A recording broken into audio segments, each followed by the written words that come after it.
Dans cette vidéo, on vous propose d'étudier les variations d'une fonction f qui est définie sur R privé de moins 1 par f de x égale 4x plus 1 sur x plus 1. Ici, on a bien sûr enlevé moins 1 du domaine de définition, puisque si vous remplacez x par moins 1, eh bien vous avez le dénominateur ici qui s'annule.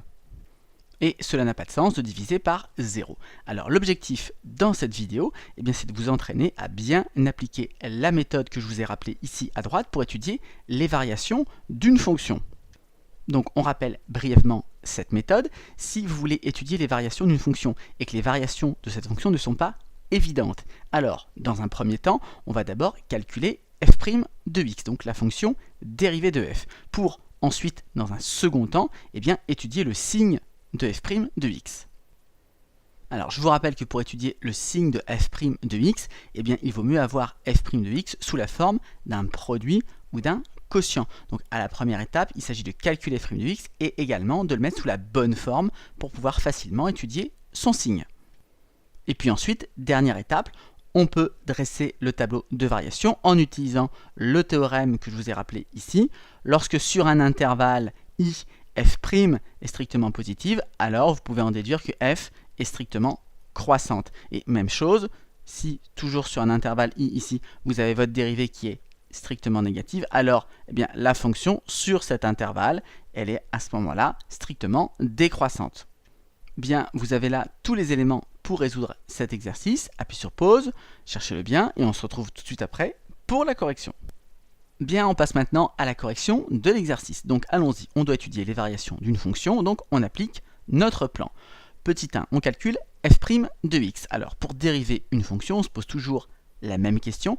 Comment est construite notre fonction? Et ici, on s'aperçoit que notre fonction, c'est une somme. C'est la somme de deux fonctions, la première fonction 4x, et puis la deuxième, 1 sur x plus 1.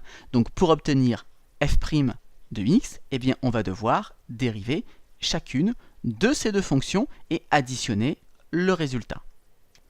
Bien, alors pour dériver 4x, eh bien, on va prendre donc 4 fois la dérivée de x. La dérivée de x, ça nous donne 1. Donc la dérivée de 4x, c'est 4 fois 1, 4. Et puis ensuite, il va falloir dériver cette fonction-là, 1 sur x plus 1.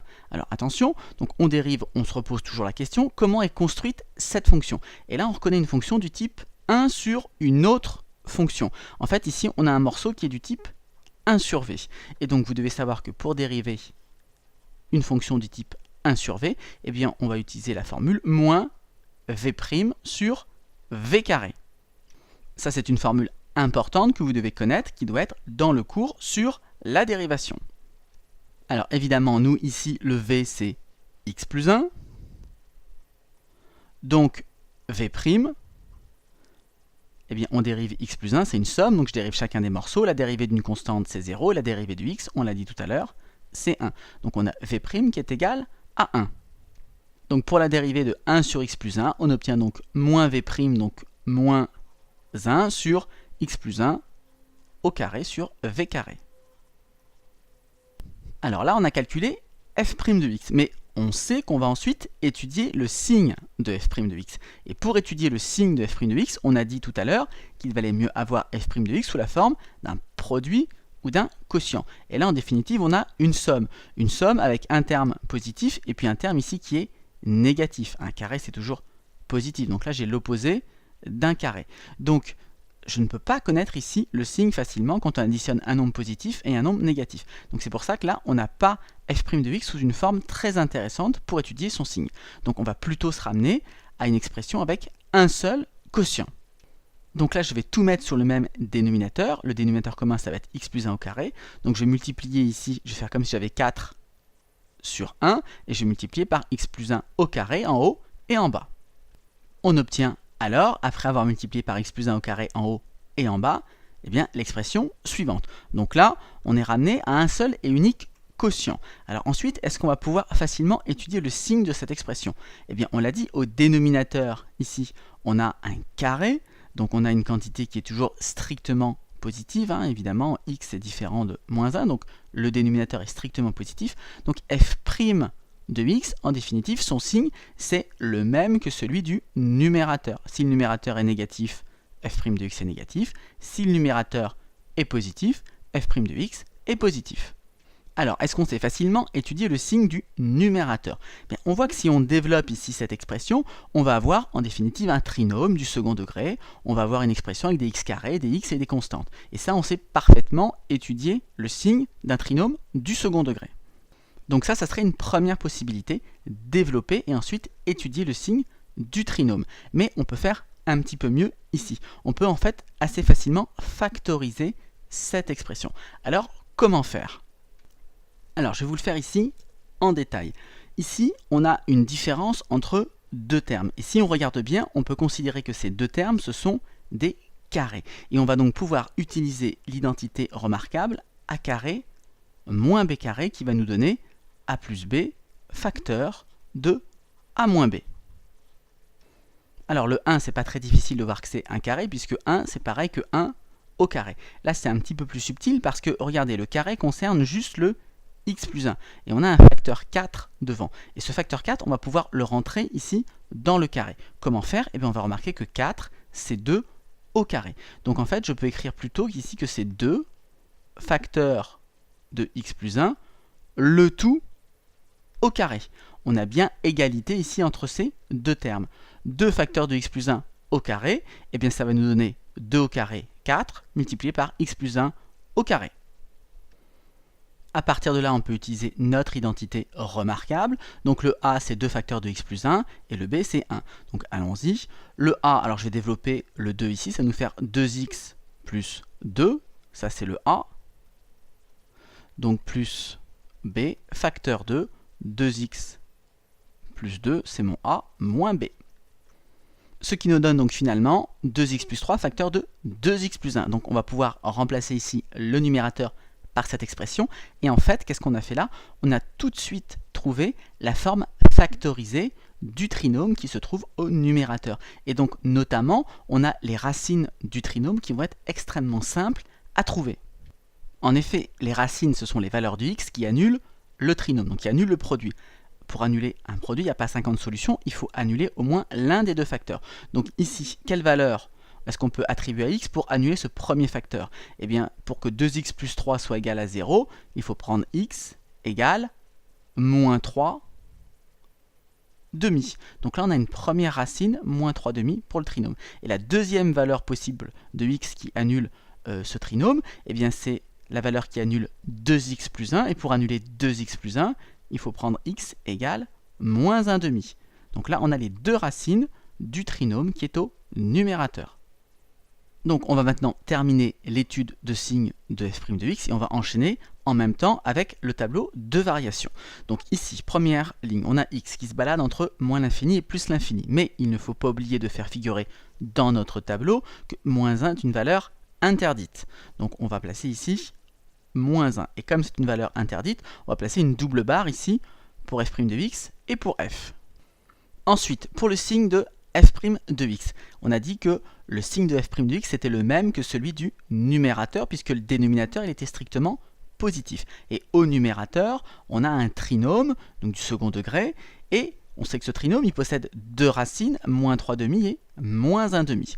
Donc ici, pour trouver le signe de ce trinôme, on s'imagine la parabole qui représente graphiquement ce trinôme. On a un coefficient en x carré. Si vous développez 2x par 2x, vous avez 4x carré.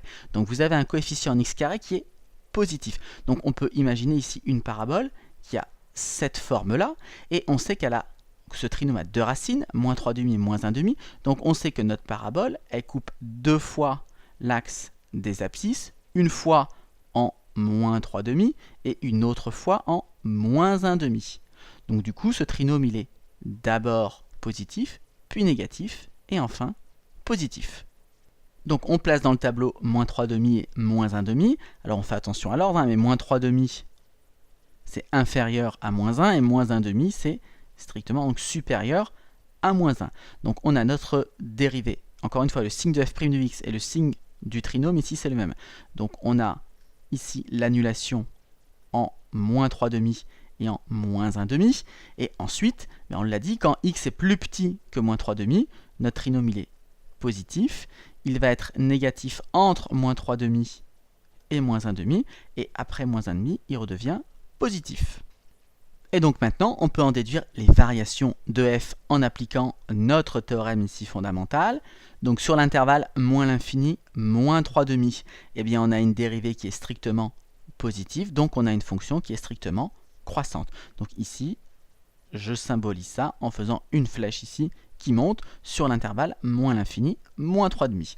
Sur l'intervalle moins 3/2, moins 1. Alors là, on est obligé de traiter ici l'intervalle moins 3/2, moins 1/2, on est obligé de le couper en deux parce qu'il y a une valeur ici qui n'existe pas. Pour x égale moins 1, notre fonction n'est pas définie. Donc là, il faut vraiment prendre moins 3/2, moins 1, un premier intervalle, et ensuite moins 1, moins 1/2, un autre intervalle. Donc sur l'intervalle moins 3/2, moins 1, on a une dérivée strictement négative, donc on a une fonction strictement décroissante. Et ensuite, sur l'intervalle moins 1, moins 1/2, on a aussi la dérivée qui est strictement négative, donc on a notre fonction qui est strictement décroissante. Mais il faut faire deux flèches différentes. Et enfin, f est strictement croissante sur l'intervalle moins 1/2 plus l'infini. Alors pour compléter ce tableau de variation, on peut peut-être indiquer ici les valeurs prises par la fonction, qui sont des valeurs intéressantes, lorsque x égale moins 3/2.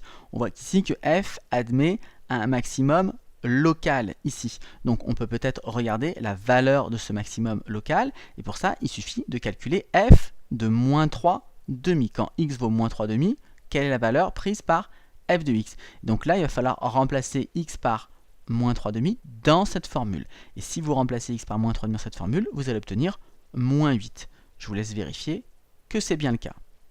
Et quand x vaut moins 1/2, on a f de moins 1/2 qui vaut 0. Idem, je vous laisse vérifier par le calcul ou à l'aide de la calculatrice qu'on obtient bien cela. Donc une fois qu'on a terminé ce tableau de variation, chose très importante, il faut vérifier qu'on n'a pas raconté de bêtises. Donc on peut par exemple prendre la calculatrice ou un logiciel pour nous permettre de représenter graphiquement cette fonction f. Alors regardez, c'est ce que j'ai fait sur GeoGebra ici. Voilà le graphe de ma fonction f. On compare par rapport à notre tableau de variation et au début on voit bien que la fonction elle est strictement croissante jusqu'en moins 1,5. Moins 1,5 c'est l'écriture décimale de moins 3/2. On peut vérifier que ici on avait effectivement un maximum local qui était de moins 8, exactement ce qu'on avait trouvé. Ensuite, on n'oublie pas, on avait une valeur interdite, donc on a bien ici une courbe qui est en deux morceaux. Les variations sont toujours les mêmes, décroissante jusqu'à moins 1,5, moins 0,5. La fonction s'annule en moins 0,5 et ensuite elle est strictement croissante. Donc là, on a la confirmation, donc grâce au logiciel, que notre étude de variation était la bonne. Bien, pour terminer cette vidéo, on va juste remettre en forme la rédaction pour obtenir quelque chose de plus propre. Alors voilà comment j'ai rédigé les choses. Avant de calculer f' de x, prenez l'habitude de justifier que f est bien une fonction dérivable. Donc c'est ce que j'ai écrit ici, c'est une fonction dérivable sur r privé de moins 1. Pourquoi? Parce que c'est tout simplement une somme de deux fonctions qui, elles aussi, sont dérivables sur r privé de moins 1. Je vous rappelle que les fonctions polynômes et les fonctions qui sont des quotients de deux polynômes, ce sont des fonctions dérivables sur leur ensemble de définition. Ensuite, j'ai donné pour tout x différent de moins 1, donc f' de x. Je vous rappelle que la dernière étape ici est facultative. C'est mieux si vous voyez la factorisation. Si vous ne voyez pas la factorisation ici, eh bien, il faudrait développer le trinôme ici. Et au lieu d'avoir automatiquement ici les racines moins 3/2 et moins 1/2, eh bien, pour les récupérer, il aurait fallu ensuite calculer le discriminant de ce trinôme. Donc ensuite, on explique justement que f' de x est du signe du numérateur. Le numérateur, c'est un trinôme du second degré avec deux racines, moins 3/2 et moins 1/2, et un coefficient en x carré positif, ce qui va justifier qu'on a d'abord un trinôme positif, puis négatif, puis positif. Et donc ensuite, on a juste à dresser notre tableau de variation. Voilà, cette vidéo est maintenant terminée. Comme d'habitude, si vous l'avez appréciée, n'hésitez pas à la partager et à la liker.